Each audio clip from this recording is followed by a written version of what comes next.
ఈ వీడియోలో నేను మాట్లాడబోయే అంశాలు ఏదో నోటిఫికేషన్ ఆర్ యూట్యూబ్ రికమెండేషన్ వలన చూస్తున్నారు అనుకుంటే మీరు కొత్తగా, ఇది రెగ్యులర్గా అలాంటి వీడియోస్ అయితే కాదండి. మీరు ఇది ఒక half an hour video, so జీవితానికి ఉపయోగపడే వీడియో కాబట్టి కొంచెం సమయం వెచ్చించి చూడండి. ఒకసారి అసౌకర్యంగా అనిపించే చేదు నిజాలు, నిజ జీవితంలోని అనుభవాల్ని ఇందులో నేను చెప్పబోతున్నాను.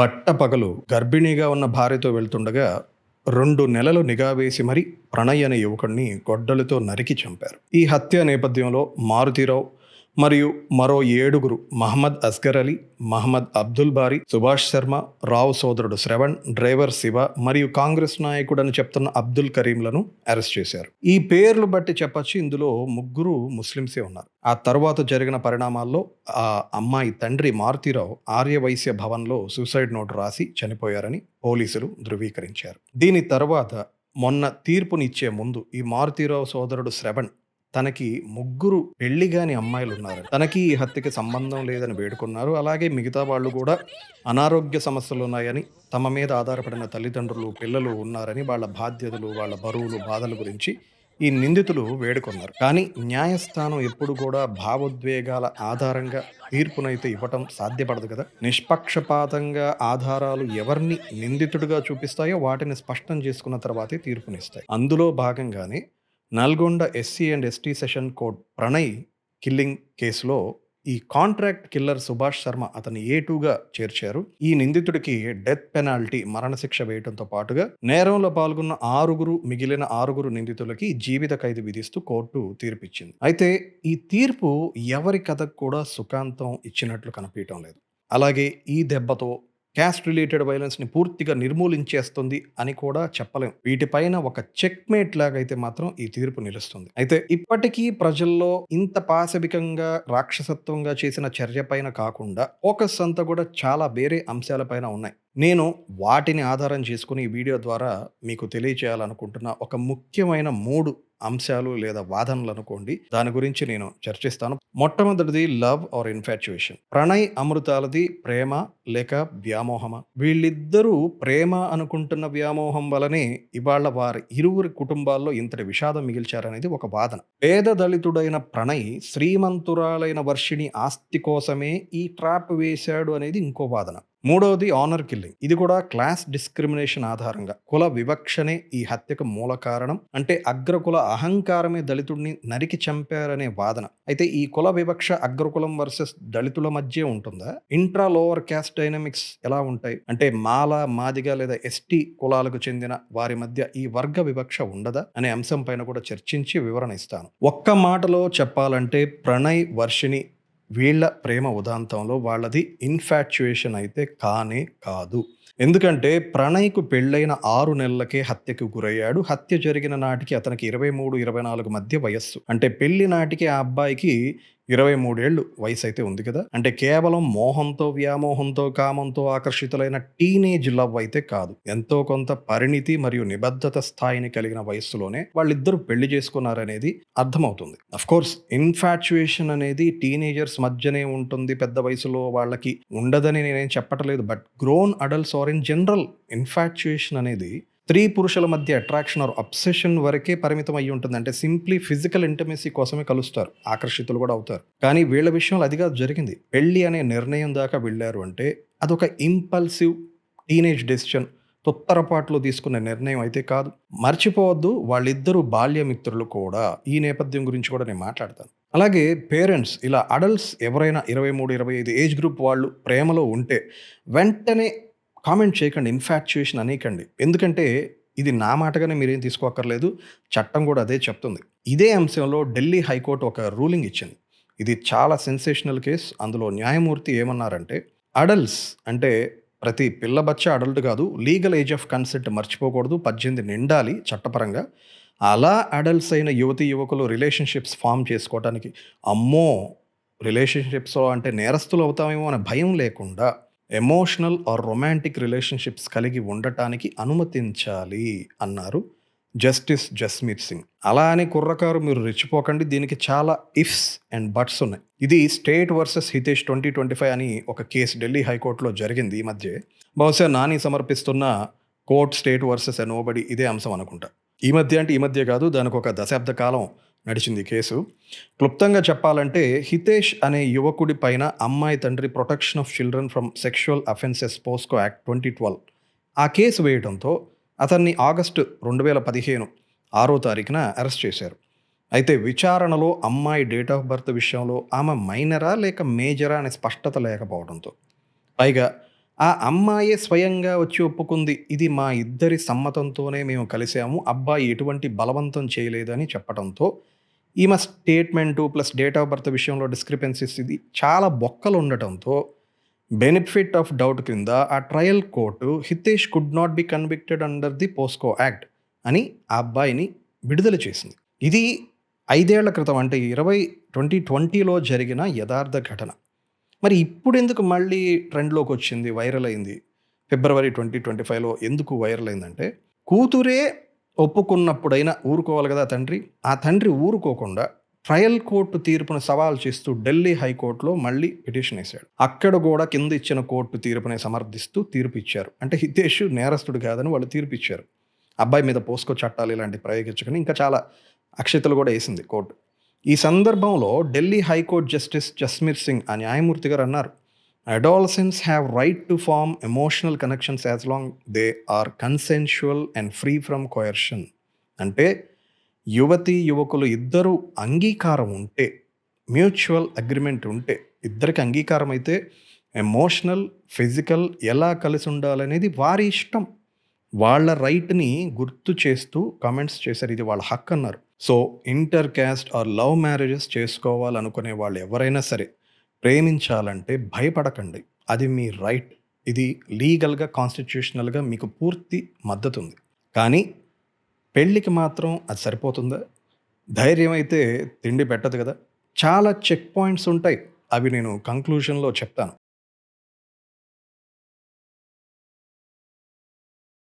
అనేక సార్లు ఈ ప్రణయ్ తల్లిదండ్రులు చెప్పారు, మాకు ఆ మారుతీరావు నుండి ఒక్క రూపాయి కూడా అక్కర్లేదు, ఈమెను మేమే మా బిడ్డగా చూసుకుంటామని, అది కూడా ఏ లోటు రాకుండా చూసుకుంటామని ఓపెన్గా మీడియా ముందు చెప్పారు. అసలు ఇంకేం కావాలి ప్రూఫ్స్? ట్రాప్ వేసారు డబ్బుల కోసం అంటానికి. అయినా డబ్బు కోసమే పెళ్లి చేసుకున్నారు, ట్రాప్ వేసాడు, అసలు డబ్బు కోసం పీడించడానికి ఇదంతా చేశాడంటానికి, ఆడపిల్లల తల్లిదండ్రులను దోచుకునే వాళ్ళు ఈ సమాజంలో ఒక్క కులంలోనే ఉన్నారా? ఇంకా ఏ కులంలో లేరా? వరకట్న వేధింపులు, వాటి వలన బలైపోతున్న ఆడపడుచులు, వాళ్ళ తల్లిదండ్రుల జీవితాల గురించి రోజుకొక వార్త వింటున్నాం కదా. కోట్ల రూపాయల కట్నం, ఆస్తిపాస్తులు కట్టబెట్టిన ఆత్మహత్యలు ఎందుకు చేసుకుంటున్నారు ఆడపడుచులు? ఒకే కులం కదా, పైగా అగ్ర కులాల్లోనే ఇవి ఎక్కువగా జరుగుతున్నాయంటే అతిశయోక్తి కాదేమో కదా. అయితే ఇక్కడ ఒక వ్యాలిడ్ క్వశ్చన్ ఒకటి వస్తుంది. ఈ కులాంతర వివాహాల్లో అప్పర్ క్యాస్ట్ అబ్బాయి లోవర్ క్యాస్ట్ అమ్మాయిని పెళ్లి చేసుకుంటే ఈ చర్చ అసలు రానే రాదు. అసలు రచ్చ ఎప్పుడు వస్తుందంటే దీనికి ఆపోజిట్గా, అంటే తక్కువ కులానికి చెందిన మగవాడు ఉన్నత కులానికి చెందిన స్త్రీని వివాహం చేసుకున్నప్పుడే. అప్పుడే ఇంతటి ప్రతిఘటన, వ్యతిరేకత, రచ్చ, ఇది ఆనర్ కిల్లింగ్ దాకా మీడియా హెడ్లైన్స్లోకి వెళ్తుంది. ఇది మనం అధికంగా చూస్తున్నాం కూడా. దీని గురించి ఇంకాసేపట్లో క్యాస్ట్ డైనమిక్స్లో మాట్లాడతాను. అయితే ఇక్కడ ప్రణయ్ వర్షిని విషయంలోకి వస్తే వాళ్ళిద్దరూ బాల్యమిత్రులు కూడా. బట్ ఆలోచించండి, అంత శ్రీమంతుడి ఇంటిలో పుట్టిన అమ్మాయి తన కుటుంబంలోనే ఏదో బావవరస అయ్యేవాడినో, లేదంటే వాళ్ళ ఫ్రెండ్స్, రిలేటివ్స్, వాళ్ళ నాన్నగారి స్థాయి బిజినెస్ ఫ్రెండ్స్, ఎంతోమంది నెట్వర్క్ ఆఫ్ ఫ్రెండ్స్ ఉంటారు కదా వాళ్ళకి. ఆ పిల్లల్లో ఎవరినైనా ఆ అమ్మాయి సెలెక్ట్ చేసుకుని ప్రేమలో పడచ్చు కదా. ఇన్ని ఆప్షన్స్ ఉన్నా ఎందుకు తన కులం కాదు, స్టేటస్ కాదు, అయినా ప్రణయ్నే ప్రేమించింది. లవ్ అనేది ఎమోషనల్ నీడ్. అన్ని లివింగ్ బీయింగ్స్కి ఇది అవసరం. ఫిజికల్ ఇంటిమసీ అనేది తర్వాత వస్తుంది. 13-16 ఏళ్ల వయసులో వచ్చే అడాలసెన్స్లోని కోరికలకి ఆ తర్వాత 25 years వరకు ఇంటిమసీ లేకపోతే it becomes a biological need. అలా అని సమాజంలో చాలా మంది కోరిక అనే ఆకలి తీర్చుకోవడానికి ఎవరితో పడితే వాళ్ళతో వెళ్ళిపోవటం లేదు కదా. మాస్టర్బేషన్తో తృప్తి పడుతున్నారు. అన్నీ మూసుకొని 30 వచ్చినా 35 వచ్చినా అప్పుడైనా పెళ్లి చేసుకొని పార్ట్నర్స్తో వాళ్ళ ఫిజికల్ నీడ్స్తో తీర్చుకుంటున్నారు. అది బయోలాజికల్ నీడ్. బట్ ఇక్కడ ఫోకస్ వర్షిని లాంటి అమ్మాయిలు కోల్పోతున్న ఎమోషనల్ నీడ్. చుట్టూర్తా ధనం ఉంది, అయినా కూడా అమ్మాయి కోల్పోతుంది ఏంటి? నాకు అసలు వాళ్ళు ఎవరో అసలు ప్రత్యక్షంగా కానీ పరోక్షంగా కానీ వాళ్ళకి ఎవరికి నాకు సంబంధం లేదు. కానీ జనరల్లీ ఏ మనిషికైనా భౌతికపరమైన అవసరాల కన్నా భావోద్వేగ అవసరాలు చాలా ముఖ్యమైనవి. ఇది అనేక సార్లు శాస్త్రీయంగా కూడా నిరూపించారు మానసిక శాస్త్రవేత్తలు. ఎప్పుడో 1940sలోనే అబ్రహం మాస్లో అనే American psychologist hierarchy of needs, అంటే మనిషికి ప్రాథమికంగా ఉండే అవసరాలు ఏంటి అని ఆయన చర్చించి ఒక ఒక సర్వే లాగా సైంటిఫిక్ రిపోర్ట్ ఒకటి ఇచ్చారు. ఉదాహరణకి సామాజిక అవసరాలు, భద్రతాపరంగా ఉండే అవసరాలు, వాస్తవికత అవసరాలు ఏముంటాయి? ఎస్టీమ్ నీడ్స్ అంటే లక్ష్యంగా పెట్టుకోవాల్సిన అవసరాలు ఏముంటాయి? ఇవన్నీ ఒక ఎత్తైతే లవ్ అండ్ బిలాంగింగ్, ఇందులో family, friendship, intimacy, trust and acceptance ఇవి హయ్యర్ లెవెల్ ఆఫ్ నీడ్స్గా గుర్తించాలి అన్నారు. మనందరికీ తెలుసు మెటీరియల్ వెల్త్ అంటే భౌతిక సంపదలు అనేది ఫిజియలాజికల్ అండ్ సేఫ్టీ నీడ్స్ కోసమే, అంటే like food, water, shelter, physical safety, financial stability, ఆరోగ్యం ఇవన్నీ సమకూరుస్తాయి నిజమే. కానీ వాటికి మించి మనిషికి ఒక హయ్యర్ లెవెల్ ఆఫ్ నీడ్ అంటే ఉన్నత స్థాయి అవసరం ఒకటి మనిషి కోరుకుంటూ ఉంటాడు. అదే ప్రేమ. నాది అని చెప్పుకునే ఒక బంధం, ఒక ప్రేమతో నిండిన సాన్నిహిత్యం. పేరెంట్స్ అందరికీ తెలుసు పిల్లలున్న వాళ్ళకి. పిల్లలు మన చేతులు పట్టుకొని నడుస్తుంటారు, ఎత్తుకోమంటారు, కౌగిలించుకుంటారు. ఎందుకు? తప్పిపోతాడనా లేక భయంతోనా? కాదు, పిల్లలకి ప్రేమ కావాలి. మీరు వాడిని ఒక 7-8 కోట్ల రోల్స్ రాయ్స్ కార్స్లో తీసుకెళ్ళినా కూడా వాడికి అమ్మ ఒళ్ళోనో లేకపోతే నాన్న ఒళ్ళోనో ఉండే కంఫర్ట్, ప్రేమ అదే higher level needs. Of course travelling అప్పుడు అది సేఫ్టీ కాదు, అది వేరే విషయం. అలాగే మనం ఫర్ ఎగ్జాంపుల్ మనం రోడ్డు మీద చూస్తుంటాం, చంటి బిడ్డలను ఎత్తుకొని ఆడవాళ్ళు వచ్చి చిల్లర అడుగుతుంటారు. ఎప్పుడైనా ఆ పసిపిల్లల మొహం గమనించారా? మరీ ఎండగా ఉంటే సొమసిల్లినట్లు ఉంటారేమో కానీ మోస్ట్ ఆఫ్ ద టైమ్స్ నవ్వుతూను ఆడుకుంటూనే ఉంటారు. అసలు వాడు ఉన్నది పేదరికంలో, వాడి అమ్మ అడుక్కుంటుంది అని కూడా వాడికి తెలియదు. చుట్టూ ఎంత కష్టం ఉన్నా నేను అమ్మ ఒళ్ళో ఉన్నాననేది వాడికి ముఖ్యం. అదే వాడి బలం, వాడి సంతోషం, వాడి ధైర్యం, వాడి ఆటలు, వాడి నవ్వులన్నిటికీ అమ్మ ఒడే మూలం. అదే emotional need and emotional support. పసిబిడ్డలకైనా, యువకులకైనా, పెద్దలకైనా, వృద్ధులకైనా, ఎవ్వరికైనా నేనున్నాను అని చెప్పే ఒక భరోసా, ఒక ఆత్మీయ పలకరింపు, వీటినే హయ్యర్ లెవెల్ నీడ్స్ అంటారు. అది మీరు డబ్బుతో తీర్చలేరు. ఈ విషయం పేరెంట్స్ ఇగ్నోర్ చేయటం వల్లనే అనేక అనర్థాలకి దారితీస్తుంది. ప్రాక్టికల్గా మీరే ఆలోచించండి. మీ పిల్లలకి ఇటు ఎమోషనల్ సపోర్ట్ లేక అటు మోరల్ సపోర్ట్ లేకపోతే ఎవరైనా ఏం చేస్తారు? మగపిల్లలకి కొంతలో కొంత క్రికెట్, గేమ్స్ ఇలా చాలా ఆప్షన్స్ ఉంటాయి. పైగా మగపిల్లాడంటే మనమే బయటికి పంపించేస్తాం, పోయి ఆడుకోరా అంటాం. వాడికి అదొక చిన్న డైవర్షన్ లాగైనా ఉంటుంది. కానీ ఎప్పుడు ఇంట్లోనే ఉండే అమ్మాయిల పరిస్థితి ఏమిటి? కోర్స్ నేను సేఫ్టీ రీజన్స్తో మనం అమ్మాయిని పంపించాం, అదేమి నేను వ్యతిరేకించట్లేదు. ఇంకా అసలు ఎప్పుడూ తిట్టే తండ్రి ఉంటే వాళ్ళ ఆడపిల్లల బ్రతుకులు నరకప్రాయమే, చెప్పక్కర్లేదు. పిల్లలే కదా అని తీసిపడేయకండి. పిల్లలు కాబట్టే తమలో తాము బాధపడతారు. పెద్దయ్యాక యుక్త వయసు వచ్చినప్పుడు వెతుకుతారు, ఎక్స్‌ప్లోర్ చేస్తారు. జస్ట్ ఇమాజిన్, ఒక పక్క తల్లిదండ్రుల ప్రేమ ఇవ్వనప్పుడు అమ్మాయిలు భావోద్వేగ ఒంటరితనంతో అంటే ఎమోషనల్ ఐసోలేషన్‌గా ఫీల్ అవుతున్న సమయంలో చిన్నప్పటి నుండి ఉన్న ఒక మంచి మిత్రుడు తాను ఎదురు చూస్తున్న ఎమోషనల్ సపోర్ట్ అతని రూపంలో దొరికితే అది వారిద్దరి మధ్య స్నేహంగా మొదలయ్యి క్రమేణా అతనిలో ప్రేమికుడిని చూసుకుంటుంది ఆ అమ్మాయి. జీవితం అతనితోనే పంచుకోవాలని కూడా కోరుకుంటుంది. తప్పు పేరెంట్స్ వైపు ఉందని నేను చెప్పటం లేదు. But physiological safety, esteem needs ఇవి ఎంత ప్రధానమో లవ్ అనే ఎమోషనల్ నీడ్ అండ్ సపోర్ట్ అన్నిటికన్నా ప్రధానమైనది.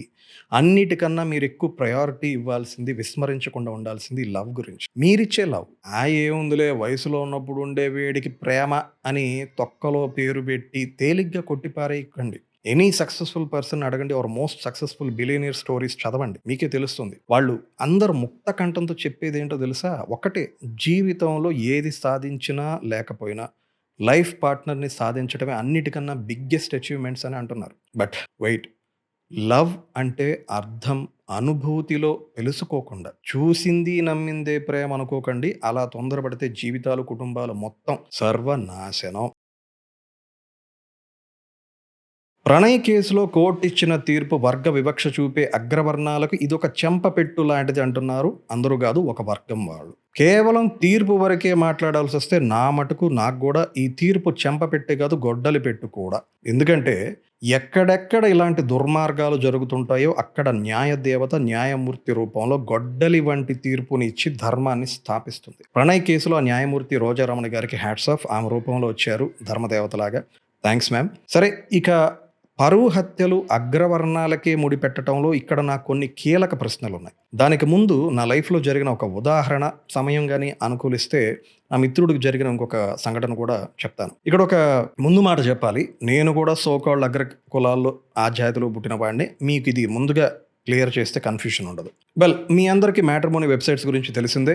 సంతలో పశువుల్ని ప్రదర్శన పెట్టినట్టు ఇదొక అధునాతన అంతర్జాల సంత అని చెప్పచ్చు. బట్ సారీ, ఎవరైనా రైతులు ఏంటి పశువుల సంతతో పోలుస్తాడు వీడు అని కోపం వస్తే క్షమించండి. ఎందుకంటే నాకు తెలుసు, సంతలో జాతి ఆధారంగా ప్రత్యక్షంగా పరిశీలించి నాణ్యతను నిర్ధారించిన తరువాతే అక్కడ పశువుల బేరం జరుగుతుంది. దానికి విరుద్ధంగా ఈ మ్యాట్రిమోనీ వెబ్‌సైట్స్‌లో ఎన్నో నకిలీ ప్రొఫైల్స్ మోసాలకి పాల్పడ్డ సంఘటనలు ఉన్నాయి. ఎన్నో సినిమాలు గూడా మనకి వచ్చాయి.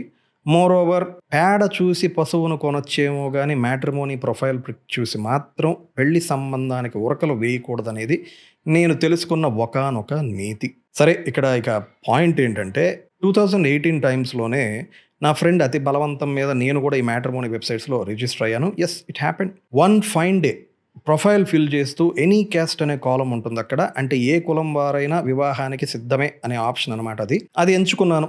ఆఫ్‌కోర్స్ నా కులాన్ని కూడా అందులో మెన్షన్ చేశాను. ఆ తర్వాత వితిన్ అవర్స్ నెక్స్ట్ డేలోనే నాకు చాలా రిక్వెస్ట్ వచ్చేసేసాయి. బట్ అన్నీ సేమ్ క్యాస్ట్‌వే. అందరూ వెల్ సెటిల్డ్ జాబ్ చేస్తున్న అమ్మాయిలు, ఐటీ ప్రొఫెషనల్స్, మంచి ప్యాకేజ్ ఉన్నాయి. చాలా సంబంధాలైతే గవర్నమెంట్ జాబ్ చేస్తున్న అమ్మాయిలే వచ్చాయి. ఆర్ వాళ్ళ పేరెంట్స్ గవర్నమెంట్ ఎంప్లాయీస్ అయిన వాళ్ళున్నారు. అంతా బానే ఉంది. ఇది జరుగుతున్న తరుణంలో ఈ వచ్చిన రిక్వెస్ట్‌లన్నిటిని కాస్త పక్కన పెట్టి, మనం బేసిక్‌గా ఎస్‌సీఓ ప్రొఫైల్ బ్యాక్‌గ్రౌండ్ నుంచి వచ్చాం కదా! బుద్ధి ఎక్కడికి పోయిద్ది. ఆ website matrimony website search capabilities test చేద్దామని సొంత తెలివితేటలతో నేను అడ్వాన్స్ సెర్చ్‌లో ఎనీ క్యాస్ట్ అని స్పెసిఫై చేసి మ్యాచెస్ వెతికేవాడిని. బట్ ఆప్టిమల్ రిజల్ట్స్ అయితే వచ్చేవి కాదు. సో ఈ అడ్వాన్స్ సెర్చ్‌లో అడిషనల్‌గా పద్మశాలి, కమ్మరి, కుమ్మరి, యాదవ, గౌడ, మాల, మాదిగ ఇలా నా కులం తప్ప అప్పర్ అండ్ లోవర్ క్యాస్ట్ అందరి కీవర్డ్స్ ట్యాగ్ చేసి సెర్చ్‌లో వెతికేవాడిని. నేను కోరుకున్నట్లే చాలామంది ఇప్పుడు చెప్పినటువంటి బీసీ, ఎస్టీ అమ్మాయిల ప్రొఫైల్స్ అన్నీ వచ్చేవి. అందులో నాకు ఒక 5, 6 మంది వేరు వేరు కులాల అమ్మాయిలు నచ్చారు. అందరికీ రిక్వెస్ట్ పెట్టాను. ఆహా! ఇంకేముంది, మనకి పెళ్ళి ఇమ్మీడియేట్‌గా సెట్ అయిపోతుందిలే అనుకున్నాను. నెక్స్ట్ డే టప టప నోటిఫికేషన్స్ వచ్చాయి. కళ్ళు తెరిచి చూస్తే మొబైల్ ఫోన్‌లో ఇదేంటి, నేను జస్ట్ ప్రొఫైల్ పెట్టిన అవర్స్‌లోనే నా క్యాస్ట్ వాళ్ళ నుండి 10 పైనే రిక్వెస్ట్ వచ్చాయి కదా! బీసీ, ఎస్సీ, ఎస్టీ వాళ్ళు నా రిక్వెస్ట్ రిజెక్ట్ చేయడం ఏంటి? నాకు మైండ్ బ్లాక్ అయింది. ఇక్కడ మీరు వేరే కులం అమ్మాయిలని ఎందుకు ఎంచుకున్నాను, సెలెక్ట్ చేసుకున్నాను అని డోంట్ జంప్ టు కంక్లూషన్స్. దాని మీద క్లారిటీ ఇస్తాను కంక్లూషన్‌లో. నా ఉద్దేశ్యం వేరే. రిజెక్షన్స్ రావడంతో సరే ఇక కొన్ని రోజులు ఈ మ్యాట్రిమోనీకి జోలికి వెళ్ళకూడదులే అని పక్కన పెట్టేశాను. ముందే అసలు ఇంట్రెస్ట్ లేదు కదా మ్యాట్రిమోనీ. ఒకరోజు మా ఇంట్లో డిస్కషన్ వన్ ఫైన్ డే. ఏంటి, చాలా సంబంధాల ఫోన్ నెంబర్లు వచ్చాయంట కదా రిక్వెస్ట్‌లు. మాకు ఆ నెంబర్లు ఇవ్వు అన్నారు. అంటే సేమ్ క్యాస్ట్ వాళ్ళే. నేను చెప్పాను అన్నీ రిజెక్ట్ అయ్యాయి అని జరిగిన విషయం చెప్పా. మా ఇంట్లో అసలు వేరే వాళ్ళకి ఎందుకు పంపించావు? నీకేమైనా పిచ్చా అని అడిగారు. అదేంటి, వాళ్ళు ఫైనాన్షియల్ బ్యాక్‌గ్రౌండ్ బాలేదు. కొంతమంది కట్నం ఇచ్చుకోలేమన్నారు. కొంతమంది మాకున్నదే ఒక్క అమ్మాయి, మాకున్నదే ఒక్క ఎకరం. ఆ ఒక్క ఎకరం ఇద్దరు పిల్లలకి, ముగ్గురు పిల్లలకి పంచాలన్నారు. ఉన్న డబ్బుతోనే డిగ్రీ వరకు చదివిచ్చాం. ఉద్యోగం చేసే స్తోమతలు లేవు, ఏమీ లేవు. ఇయన్నీ పెట్టుకున్నారు. ఇంట్లోనే ఉంటున్నాం అన్నారు. మరి ఏం మాయరోగం నన్ను మాత్రం రిజెక్ట్ చేశారని చెప్పాను. నీకేం మాయరోగంరా వాళ్ళకి పంపావన్నారు. అమ్మాయి అందంగుంది. నాకు నచ్చింది. దిగువ మధ్య తరగతి కుటుంబం. మనం అంటే ఇప్పుడంటే కొంచెం చదువుకుంది, పైగా డిగ్రీ ఉంది. ఇప్పుడంటే మంచి ఉద్యోగం, సంపాదన ఉంది గానీ, మనం కూడా కష్టపడే కదా వచ్చింది. జస్ట్ ఇమాజిన్ ఇదే అర్హతలు మన క్యాస్ట్‌లో ఉంటే మనమేమి ఇవేం పట్టించుకోం గదా! మరి వేరే క్యాస్ట్ అయితే అబ్జెక్షన్ ఏంటి అన్నాను. మా వాళ్ళన్నారు, "నాన్న వీరేశలింగం, ముందే కట్నం వద్దంటున్నావు. అంటే నీలో ఏమన్నా లోపం ఉందేమో అనుకుంటదిరా ఈ సమాజం. ఇప్పుడు ఏ కులమైనా పర్వాలేదంటే నీ వంటి బహుముఖ సంఘ సంస్కృత త్యాగశీలిని ఈ పాపిష్టి లోకం, సమాజం గుర్తించదురా" అని నన్ను బాధపెట్టడం ఇష్టం లేక అలా నచ్చజెప్పి సెటైరికల్‌గా చెప్పింది మా అమ్మ. అసలు దీని నుంచి ఓవరాల్‌గా నేను తెలుసుకున్న సత్యం, పాఠం ఏమిటంటే, నువ్వు పెద్ద కులం గాబట్టి అవతల ఉన్నది వెనుకబాటు కులం లేదా దళిత కుటుంబం అయినా సరే, వాళ్ళకి డబ్బు, ఉద్యోగం, ఆస్తులు సమానమైన స్టేటస్‌లో లేకపోయినా సరే, నిన్ను పెళ్లి చేసుకోవడానికి వాళ్ళు సిద్ధంగా ఉండరు. ఎందుకంటే నువ్వు వాళ్ళ కులం కాదు. ఇది, ఇది రీజన్. ఇందులో ఇంక వేరే సెకండ్ థాటే లేదు. ఇది నిజం. ఒక కాపు ఇంకో కాపుని, ఒక రెడ్డి ఇంకో రెడ్డిని, ఒక బ్రాహ్మణుడు ఇంకొక బ్రాహ్మణుడిని, మీరు ఏ అగ్ర కులాలైనా సరే, రాజులు, వైశ్యులు, కమ్మ, ఏ అగ్ర కులాలైనా అలాగే ఒక మాలను ఇంకో మాల, ఒక మాదిగ ఇంకో మాదిగనే, ఒక గౌడ, ఒక యాదవ, ఇంకో ఇతర వెనుకబాటు ఏ దళిత కులాలు ఎవరైనా సరే వాళ్ళ కులం వాళ్ళతోనే వాళ్ళు సంబంధాలు కలుపుకుంటారు. వాళ్ళ కులాల వాళ్ళ నుండి వచ్చిన పెళ్లి ప్రతిపాదన వాళ్ళు అవే ఎంచుకుంటారు. వాళ్ళతోనే పెళ్లి చేసుకుంటారు. It's called endogamy. ఈ పదాన్ని గుర్తుపెట్టుకోండి, ఎండాగమీ. సజాతి వివాహం. ఒకే కులం, ఒకే జాతి వాళ్ళని వివాహం చేసుకోవటం. ఇందులో అగ్ర కులం, తక్కువ కులం అనే తేడాలేం లేవు. అన్ని కులాల్లో ఉండే సాంప్రదాయం ఇది. ఇదే మన పెళ్లి వ్యవస్థ, భారతీయ పెళ్లి వ్యవస్థ. ఈ స్టాట్స్ చూడండి. భారతదేశంలో కులాంతర వివాహాలు కేవలం 5% మాత్రమే అని చెప్పిన సర్వే ఇది 2014లోది. ఈ మధ్య ఇండియన్ హ్యూమన్ డెవలప్మెంట్ సర్వేలో కూడా ఇదే చెప్పింది, స్పష్టం చేసింది. అంటే 100లో 5 మాత్రమే inter caste marriages or love cum inter caste marriages చేసుకుంటున్నారు. 10% ఉన్నా కూడా రియల్ లైఫ్‌లో 90% మంది ఇంటర్ క్యాస్ట్‌కి వ్యతిరేకమనే కదా అర్థం. సో, నా ప్రపోజల్ రిజెక్ట్ చేశారని ఇది వివక్ష అనొచ్చా? పైగా నేనేం లవ్ ప్రపోజల్ చేయలేదే. పెళ్లి కదా చేసుకుంటానన్నది. మరి నన్నెందుకు తిరస్కరించారు? ఇది బడుగు బలహీన వర్గాల అహంకారం అనొచ్చా? సో, ఇక్కడ ప్రశ్న ఏమిటంటే మోర్ థాన్ 90% ఎండాగమీనే ఫాలో అవుతున్నప్పుడు, పెళ్లి విషయంలో బీసీ, ఎస్సీ, ఎస్టీ వర్గాలు కాపు, రెడ్డి, కమ్మ కులస్తులను వివాహం చేసుకునేందుకు అంగీకరించనప్పుడు, ఆ వర్గాలు తిరస్కరించింది వివక్ష కాకపోతే, అగ్ర కులాల వాళ్ళు బ్యాక్వర్డ్ ఎస్సీ, ఎస్టీ వాళ్ళని పెళ్లికి అంగీకరించకపోవటం వివక్ష ఎలా అవుతుంది? అబ్బా! భలే పెద్ద పాయింట్ లేపావులే. ఆ 2 ఎలా ఒకటే ఎట్లా అవుతాయి? 2 వేరు వేరు అని సపోర్టివ్‌గా మీరు చాలా అంశాలు తీసుకురావచ్చు. లైక్ లోవర్ క్యాస్ట్ వాళ్ళు చేసేది వివక్ష చూపటం కాదురా! అది వాళ్ళకు ఉండే భయాలు, హిస్టారికల్ అప్రెషన్‌కి వాళ్ళు గురయ్యారు. ఎన్నో ఉన్నాయి గదా! సుండూరు ఇట్లాంటి ఇన్సిడెంట్స్ ఉన్నాయి గదా! నువ్వంటే కులం అక్కర్లేదంటున్నావు. ఏమో రేపు పెళ్ళయ్యాక కుటుంబంలో వివక్షకు గురవుతారనే భయం ఉండొచ్చు గదా! అత్తమామలు, ఆడపడుచులు వీళ్ళు రేపేమన్నా గొడవొచ్చినప్పుడు కులం పేరుతో దూషిస్తే ఈ భయాలుంటాయి కదా! ఆల్సో నువ్వు పెద్ద కులమైతే ఎవడికేంటి? నా కులానికి నాకుండే కల్చరల్ ఐడెంటిటీ నాకుంది. ఇది ఒకాయన చెప్పాడు నాకు. మీరు పెద్ద కులమైతే నాకేంటి? మీ నిచ్చెన పట్టుకొని మేము ఎక్కాలని ఏమి లేము బాబు. మా కల్చరల్ ఐడెంటిటీ మాకుంది. నా కులం వాళ్ళతోనే చేసుకుంటాను నేను. రేపేదైనా గొడవొస్తే నా సంఘం వాళ్ళు అంతా నా వైపు నిలబడతారు. అదొక బిగ్గెస్ట్ అడ్వాంటేజ్ నాకు. కమ్యూనిటీ కొహెషన్ అంటారు. అసలు వీటన్నిటికి మించి beyond all this it's an independent choice. మా విలువలు, సాంప్రదాయాలు, మా పద్ధతులు, మా నమ్మకాలు, మా సిద్ధాంతాలు మావి. వివక్షని ఎలా అంటావు నువ్వు? చప్పట్లు కొట్టండి అందరూ. బావుంది. అందరూ దీనికి ఒప్పుకోవాల్సిందే. And that's exactly my point. ఇదే సిద్ధాంతం ఈ స్వీయ సంరక్షణ, సెల్ఫ్ ప్రిజర్వేషన్, కులం నుండి వచ్చే మద్దతు, కమ్యూనిటీ కొహెషన్, ఆ కులానికి ఉండే గుర్తింపు, ఆ ఐడెంటిటీ, వాళ్ళ సంస్కృతి, కల్చరల్ కంపాటబిలిటీ, సంప్రదాయం, కుటుంబ నేపథ్యం, కష్టం, నష్టం, నమ్మకాలు, చారిత్రక అలవాట్లు, ఫ్యామిలియర్ సపోర్ట్ సిస్టమ్ ఇవన్నీ అగ్ర కులాల వాళ్ళకి గూడా ఉంటాయి, వర్తిస్తాయి గదా! అసలు upper caste versus lower caste వదిలేయండి. మాల అండ్ మాదిగ 2 కులాలు దళిత కిందే వస్తుంది గదా! Both subcategories within the SC category. వీళ్ళమ్మాయిని వాళ్ళు, వాళ్ళమ్మాయిని వీళ్ళు చేసుకుంటే, పెళ్లి చేసుకుంటే ఒప్పుకుంటారా? ఆ సాంప్రదాయం ఏమైనా ఉందా? నాకైతే తెలీదు. ఉంటే చెప్పండి. మీకు ఈ మధ్య జరిగిన ఒక ఉదాంతం చెప్పాలంటే, మన తెలంగాణ ముఖ్యమంత్రి రేవంత్ రెడ్డి గారు రాష్ట్ర ప్రభుత్వం నుండి ఒక ప్రతిపాదిత షెడ్యూల్ కులాల ఉపవర్గీకరణ ప్రకటించారు. 15% ఎస్సీ రిజర్వేషన్ కేటగిరీని 3 ఉపవర్గాలుగా విభజించారు. ఆ వివరాల్లోకి నేను వెళ్ళను గానీ, ఈ నిర్ణయాన్ని మందాకృష్ణ మాదిగ గారు వ్యతిరేకించారు. ఎందుకు వ్యతిరేకించారో తెలుసా? ఆయన పాయింట్ ఏంటంటే, జనాభా నిష్పత్తి ప్రాతిపదికన కాకుండా రాజకీయ ఒత్తిళ్లకు అనుగుణంగా తెలంగాణ కాంగ్రెస్ ప్రభుత్వం మాదిగలకు అన్యాయం చేసింది. మాకిచ్చిన 9% కోటా రిజెక్ట్ చేస్తున్నాం. ఎస్సీలలో మాదిగల జనాభాకు అనుగుణంగా 11% రిజర్వేషన్ కల్పించాలని ఆయన డిమాండ్. ఈ విషయంలో ఆయన ఏకంగా మాదిగ రిజర్వేషన్ పోరాట సమితి కూడా స్థాపించారనుకోండి. అది వేరే విషయం. సో, ఇక్కడ కాన్ఫ్లిక్ట్ ఎక్కడొచ్చింది? మాదిగ కమిటీకి మాల వాళ్ళకి ఎక్కువ ప్రయారిటీ ఇస్తున్నారని. అయితే ఎందుకు ఇవన్నీ అసలు నేను మాట్లాడుతున్నానంటే, హిస్టారికల్ డిఫరెన్సెస్ అంటారు వీటినే. చారిత్రక తేడాలు. ఇద్దరూ దళితులే, ఇద్దరూ ఎస్సీ జాబితాలోనే. బట్ సామాజిక, విద్య మరియు ఆర్థిక అవకాశాలు ఎన్నో అంశాలలో తేడాలున్నాయి. ఈ తేడాల వల్లనే భేదాలొస్తాయి. అవే విభేదాలుగా మారతాయి. కాబట్టి అసలు కులమే ఉండకూడదు, కులరహిత సమాజం చూడటం నా కల. ఇలాంటి పిచ్చి పిచ్చి మాటలు, నినాదాలు ఎవరైనా ఇస్తే నమ్మకండి, ఇవ్వకండి. ఓకే. తప్పు కులంది కాదు. అందులోని వ్యక్తులది. ఆ వ్యక్తులు చూపే వర్గ వివక్ష వాళ్ళ అహంకారానిదే. వాళ్ళ సెల్ఫ్ ప్రెజుడైస్ ఇదంతా. మీరు అందరూ గమనించి ఆలోచించాలి. అసలు వర్గ వివక్ష అనేది ఒక సమిష్టిగా అందరూ తాగే ఒక విషం. అందరూ దాన్ని తాగుతారు. కానీ కొందరు ఎంత తాగాలో ఆ మోతాదు మెయింటైన్ చేస్తుంటారు. అండ్ ఇందులో దిగువ కులాలు నైతికంగా దోషరహితమైనవి, అవి శుద్ధపూస అని నేనేం చెప్పట్లేదు. కాకపోతే అగ్ర కులాలతో సమానంగా జనరలైజ్ చేయకూడదు ఇట్లాంటి కాన్సెప్ట్స్‌లో. వారిని, వాళ్ళ వర్గాన్ని అగ్రవర్ణాల దోపిడీ దాష్టికాల నుండి తట్టుకొని నిలబడటానికి అవలంబించే ఒక రక్షణాత్మక పద్ధతులుగా గమనించాలి. అంటే నేను ఇది ఎందుకు చెప్తున్నానంటే, నన్ను రిజెక్ట్ చేశారంటే వాళ్ళకి అహంకారం ఉందని కాదు. హిస్టారికల్ డిఫరెన్సెస్ ఉన్నాయి కాబట్టి. అయినా మన దేశంలో, రాష్ట్రంలో ఏ ఊళ్ళో అయినా, నగరాల్లో అయినా, జిల్లాల్లో అయినా స్థలాలు, కాలనీస్, గుళ్ళు, సత్రాలు, అక్కడుండే విగ్రహాలు, వాటిపైన నిర్మించే వంతెనలు, వనభోజనాల పేరుతో కులభోజనాలు, ఆఖరికి చచ్చిన తర్వాత కూడా సమాధుల్లో కూడా ఎవరి కులంకి సంబంధించిన వాళ్ళ పేర్లు పెట్టుకొని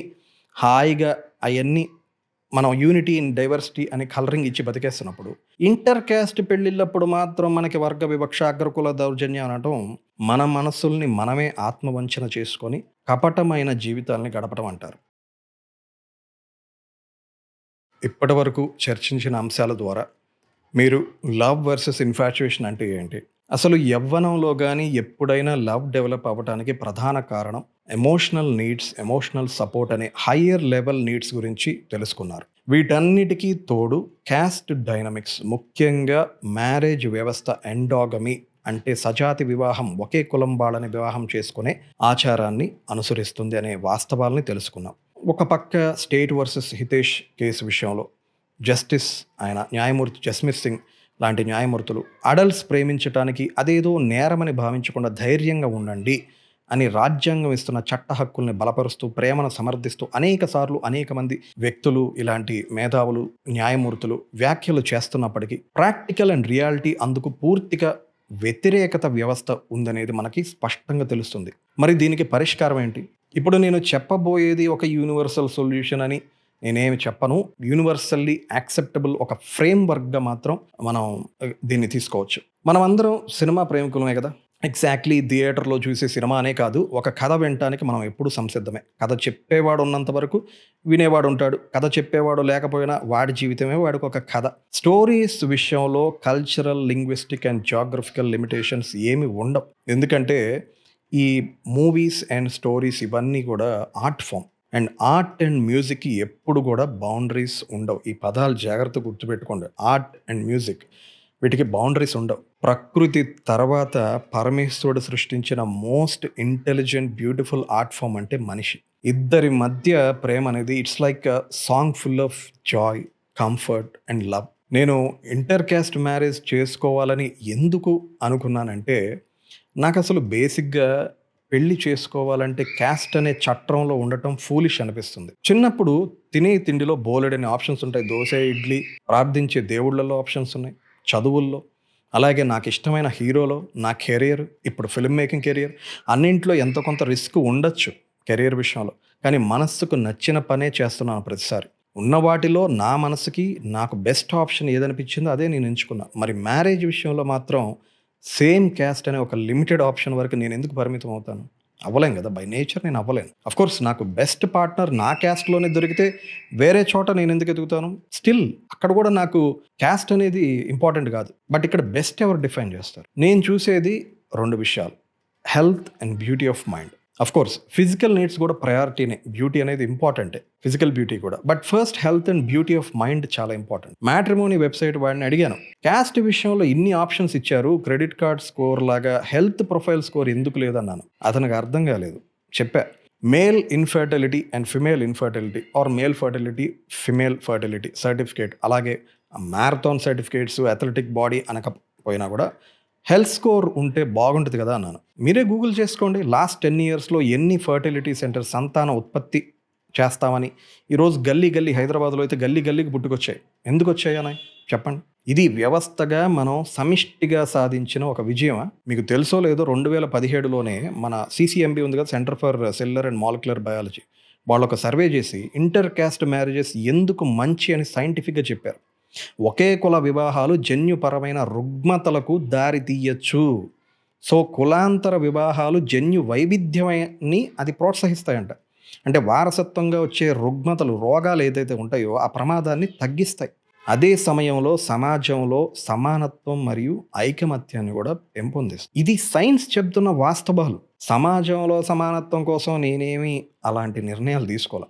బట్ హెల్త్ అనే ఆస్పెక్ట్ నాకు చాలా ఇంపార్టెంట్. అండ్ పార్ట్నర్‌ని ఎంచుకోవటం చాలా న్యాచురల్‌గా, ఆర్గానిక్‌గా జరగాలి. అందుకే మ్యాట్రిమోనీ బొక్క లేదని తీసి పక్కన పెట్టానులే, అది వేరే విషయం. ఇంత స్టోరీ చెప్పిన తర్వాత కూడా ఆ క్యాన్సిల్ చేసుకుంటున్నప్పుడు మ్యాట్రిమోనీ అతను కాల్ చేసి, "ఏం సార్ సబ్స్క్రిప్షన్ క్యాన్సిల్ చేసుకుంటున్నాడు" అని అడిగాడు. "అన్నీ రిజెక్ట్ అవుతున్నాయి కదరా నాయనా! ఇంక నేనెందుకు అందులో ఉండటం" అని చెప్పి చెప్తే, "సార్ మీకు చాలా రిక్వెస్ట్‌లు వచ్చాయి సార్ మీ క్యాస్ట్ నుండి. అయినా ఎనీ క్యాస్ట్ అని మీరు కోరుకుంటే సరిపోదు కదా సార్! అవతల వాళ్ళు కూడా కోరుకోవాలి కదా! ఎందుకు సార్ వాళ్ళ నుంచి రిజెక్ట్ వస్తే మీరు ఫీల్ అవుతారు" అంటాడు. ఇది వాడు చెప్పేది పాయింటే. So, still inter caste or love మ్యారేజ్‌నే చేసుకోవాలంటే కల్చరల్ కంపాటబిలిటీ అండ్ ప్రిజర్వేషన్, ఆ కులం యొక్క సాంస్కృతిక అనుకూలత అండ్ సంరక్షణ చెడగొట్టని విధంగా, కమ్యూనిటీ సాలిడారిటీ అంటే ఆ సంఘం వాళ్ళ మద్దతు తెచ్చుకునే విధంగా, హిస్టారికల్ కాంటెక్స్ట్ చారిత్రాత్మకంగా ఆ కుల నేపథ్యం వారితో మీ కులానికి ఉన్న విభేదాలు, భేదాలు ఏమన్నా ఉన్నాయా? ఉంటే ఆ హిస్టారికల్ డిఫరెన్సెస్‌ని ఎలా అధిగమిస్తారు? వాళ్ళకి చాలా అపనమ్మకాలుంటాయి. మరి వేరే క్యాస్ట్ అనంటే ఇద్దరికి కల్చరల్ డిఫరెన్సెస్, హిస్టారికల్ డిఫరెన్సెస్ ఉంటాయి. సో, అపనమ్మకాల్ని ఎలా పోగొడతారు? లవ్ అంటే చెప్పాను గదా! వేరు. మ్యారేజ్ అనేసరికి లైఫ్‌లో చాలా చెక్ పాయింట్స్ అన్నిటిని వస్తాయి. అవి ఎలా ఎదుర్కొనగలరనే విషయంలో పాటుగా నేను మంచివాడిని, నేను సమర్థుడిని, నా చదువు ఇది, నా లక్ష్యం ఇది, ప్రస్తుతం నాకు ఈ జాబ్ ఉంది. లేదా త్వరలో ఈ జాబ్ వస్తుంది. నాకు తాగుడు, తిరుగుడు, బెట్టింగ్ యాప్స్ అస్సలు ఎటువంటి బరువులు, బ్యాడ్ హ్యాబిట్స్ లేవు అని ధైర్యంగా ముందసలు మీ పార్ట్నర్‌లోని లైక్స్ అండ్ డిఫరెన్సెస్‌ని యాక్సెప్ట్ చేస్తూ మీరిద్దరూ ఒక అండర్‌స్టాండింగ్‌కొచ్చి వాళ్ళతో చర్చించి, ఆ తర్వాత మీ పేరెంట్స్‌తో ఇద్దరు కలిసి డిస్కస్ చేసి అప్పటికి వాళ్ళు ఒప్పుకోకపోతే నేచురల్లీ ఒప్పుకోరు. టైం తీసుకోండి. అమ్మాయిని మీరు పడేయాలంటే వాడుక భాషలో చెప్పాలంటే లవ్‌లో బీటెక్ ఫస్ట్ ఇయర్ నుండి ఫైనల్ ఇయర్ వరకు వెయిట్ చేస్తారు. కొంతమంది 10th నుంచే ట్రై చేస్తుంటారు. ఇంకొక్క ఏడాది ఆగలేరా? ఆలోచించండి. ప్రేమంటే త్యాగం, ప్రేమంటే వదులుకోవటం అని నేను చెప్పను. ప్రేమంటే ఒక అంతిమ లక్ష్యం. లైఫ్ యాంబిషన్స్‌లో అదొక one of the greatest ambitions. అది అనంత విశ్వమంత బలాన్ని, ఓర్పుని, సాహసాన్ని కూడా ఇస్తుంది. జీవితంలో ఒక్కరినే ప్రేమిస్తారనేది అవాస్తవం. ఇది మాత్రం నిజం. అలా అంటే వేరే వేరే కారణాల వల్ల ఇంకొకరిని ప్రేమించాల్సి వస్తుంది. అలా అని ఒక్కరినే ప్రేమించిన వాళ్ళు కూడా ఉంటారు. ఉండరని అనటం లేదు. కానీ వాళ్ళకి కూడా ఫ్యాంటసీస్ ఉంటాయి. బట్ లైఫ్ పార్ట్నర్ మాత్రం ఒక్కరే ఉంటారు. వాళ్ళు ఎలాంటి వాళ్ళైతే మంచిదో ఒకసారి మన మనస్సుని కూడా తెలియకపోవచ్చు. అలాంటి వాళ్ళని కోల్పోయాకే మనం వాళ్ళని గుర్తించుతుంటాం ఒక్కొక్కసారి. అప్పుడు తెలుస్తుంది వాళ్ళ విలువ. అలాంటివే కాలం మనకి చాలా నేర్పిస్తుంది. అందుకని ఈ ఎక్స్‌పీరియన్స్ నుంచి ఒకసారి జరిగిన పొరపాటు రెండోసారి జరగనివ్వకుండా, వాళ్ళని చేజారనివ్వకుండా చూసుకోవాలి. ఇంత ప్రయత్నం చేసినా నీ ప్రయత్నం లోపం అనేది లేకపోయినప్పటికీ ఇద్దరు విడిపోవాల్సొచ్చిన పరిస్థితే వస్తే, అది గూడా మన మంచికే అని నమ్మి భగవంతుడి పైన భారం వేయటమే. ఎందుకంటే లవ్‌కి మించి లైఫ్‌లో ఇంకా ఏదో ఒక నోబుల్ కాజ్, గ్రేటర్ గుడ్ మీ జీవితంలో జరగబోతుందని దానికి సంకేతం. అలా గుర్తించగలిగితే మీ జీవితానికి ఒక యాస్పిరేషనల్ ఎండ్ శుభంకాడ పడిద్ది. ఆ మీనింగ్‌ఫుల్ లైఫ్‌గా మీరు మలుచుకోవచ్చు. Stay healthy and stay happy.